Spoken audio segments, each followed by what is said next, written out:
Madrid is reeling after a massive blackout swept across Spain and Portugal, plunging millions into darkness. Now the city's residents are in a frenzy, rushing to stock up on emergency supplies as fear of another crisis grips the capital. On April 28, 2025, Spain and Portugal were hit by a historic blackout, knocking out power, internet, and phone services. In Madrid, the chaos was immediate. Metros stopped, traffic lights went dark, and hospitals scrambled to switch to generators.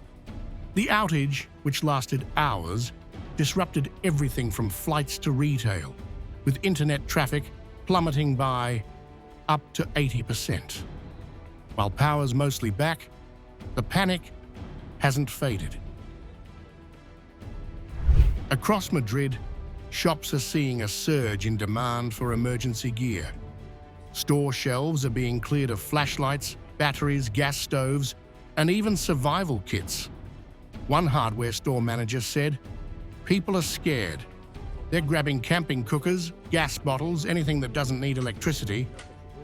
Rechargeable isn't cutting it anymore."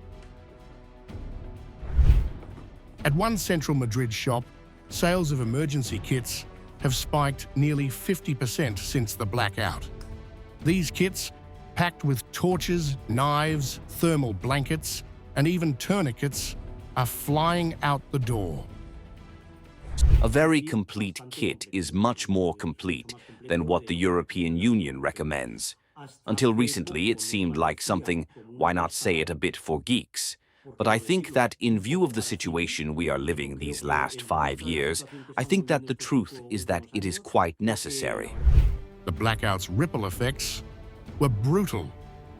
In Madrid, commuters were trapped in pitch-black metro tunnels, using phone flashlights to find their way out. Hundreds were stuck in elevators, and thousands of train passengers were stranded. There were really a lot of people who were at home. They were a bit scared.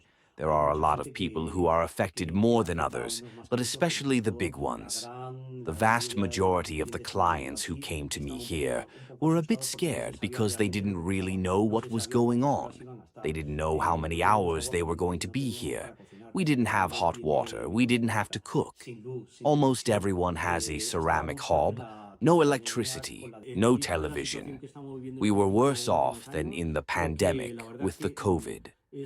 Why the panic? The cause of the blackout is still a mystery. Spain's grid operator says it wasn't a cyber attack, but the government's keeping all options open, including sabotage. With no clear answers, Madrid's residents are taking no chances. Long queues are forming at supermarkets and hardware stores, with batteries and gas canisters nearly sold out. This isn't just about Madrid. The blackout hit nearly all of Spain and Portugal, affecting tens of millions. While 99% of power was restored by Tuesday, per Spain's grid operator, the psychological toll lingers. Prime Minister Pedro Sanchez called it a first-of-its-kind crisis, vowing to find the cause. But for now, Madrid's residents are bracing for what might come next. Will Madrid's panic buying ease, or is this a sign of deeper unease across Europe? And could another blackout strike without warning? The answers are unclear, but one thing's certain: the city's on edge.